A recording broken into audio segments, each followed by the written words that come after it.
This is Real News Media TV, coverage you can trust. Please like, share, subscribe, and hit the notification bell. Select all for daily news updates. Good afternoon, my Real News Media TV family. Welcome back to the channel for another news update for June 25, 2023. And in the news this afternoon, cops see couple after alleged rape and assault of 17-year-old girl in St. Anne. A man and a woman are being sought following the alleged rape and sexual assault of a 17-year-old girl at Snow Hill in Ocheria, St. Anne last night. The victim is a student from Gale in St. Mary, police said. Reports are that around 7:30 p.m., the child went to visit the female, who is her friend. The police say while she was there, her friend reportedly took off her clothes and started sexually assaulting her. The friend then allegedly held her down while her common-law husband raped her. A report was made to the police and the student was medically examined. Police have since launched a search for the couple who have not been seen since. St. Elizabeth cop defends the job of outgoing superintendent. A livid member of the Jamaica Constabulary Force has stepped forward in defense of the former top brass of the St. Elizabeth Police Division following Friday's management shake-up. It comes just days after 8 inmates, including a man charged with a quadruple murder, escaped during a jailbreak. Former head of the St. Elizabeth Police Superintendent Kenneth Chin has been transferred to the police's Area 5 headquarters in the corporate area. Police sources have said that the division's former administrative officer has been transferred to Westmoreland, while the former operations officer has been transferred to the Kingston East Police Division. The police on Friday said Deputy Superintendent of Police Coleridge Minto will immediately assume duties as a commanding officer for the St. Elizabeth Division. Police said 2 JCF members have been interdicted pending further inquiries. Chin served as a St. Elizabeth Division commander a few weeks shy of a year after he was transferred there from Portland in July 2022. The livid member of the JCF, who requested anonymity, claimed that Chin lobbied countless times for improvement in the infrastructure of the lockup cells at the Black River Police Station. Mr. Chin is presently on leave and he has always been lobbying and writing reports about the condition of the cell, and he has always been requesting other police personnel because the St. Elizabeth Police Division is woefully short of police, the member said last week.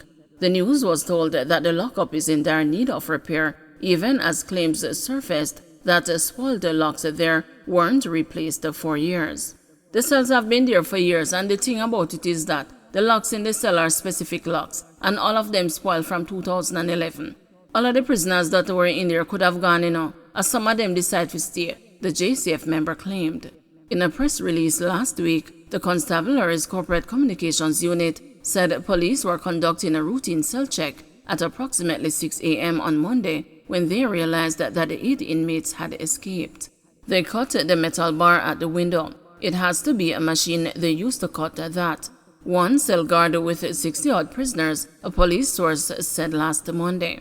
The 8 high-risk detainees, including Onward Kirky Hines, charged with a quadruple murder, escaped, triggering concerns about security measures at the Black River Police Station lockup.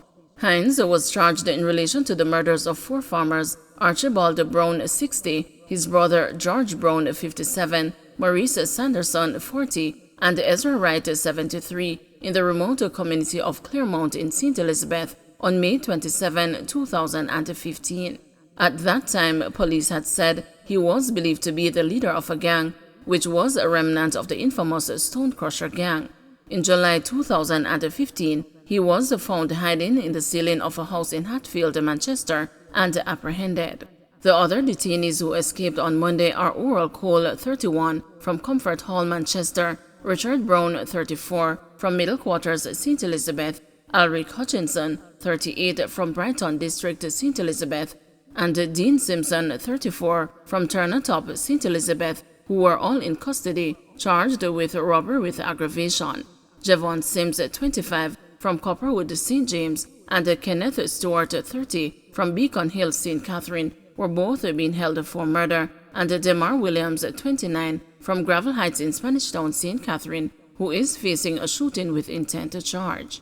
The angry JCF member questioned the shortage of police personnel in St. Elizabeth when there is a police training facility in the Treasure Beach area.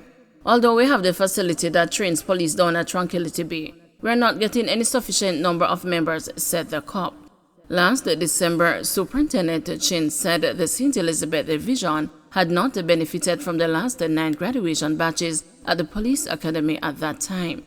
The JCF member credited Chin's leadership, resulting in St. Elizabeth's murder column for May continuing a sharp downward trend since the start of 2023.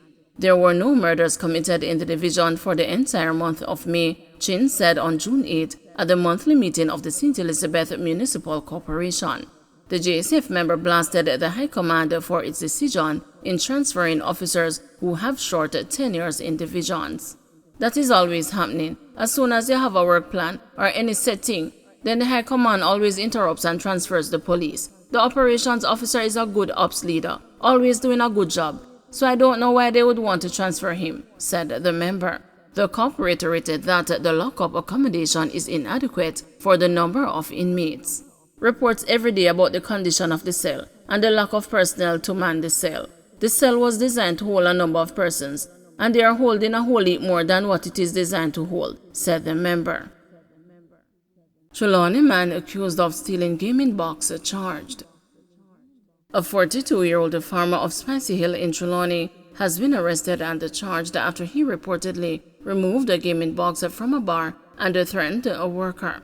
Charged is Omar Jarrett, otherwise called Shotty Shotty. Reports from the Falmouth police are that about 1:30 p.m., a bar owner was involved in a dispute with a man over money. Jarrett allegedly accompanied a man to the bar and forcefully removed a pot of gold gaming box which was installed there and contained an undetermined sum of money. An employee who was present at the bar protested against them removing the box. Jarrett, who allegedly had a firearm in his waistband, reportedly threatened to slap her in the face.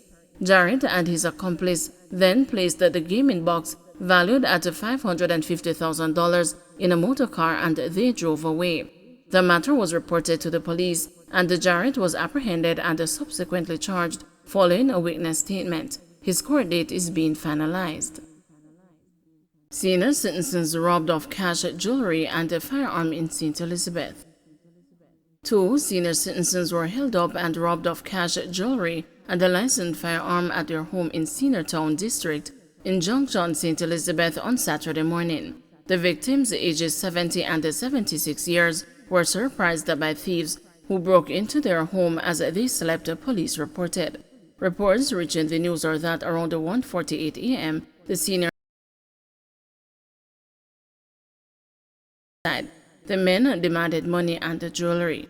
Police said when the thieves' demands were not met, they tied up the elderly resident.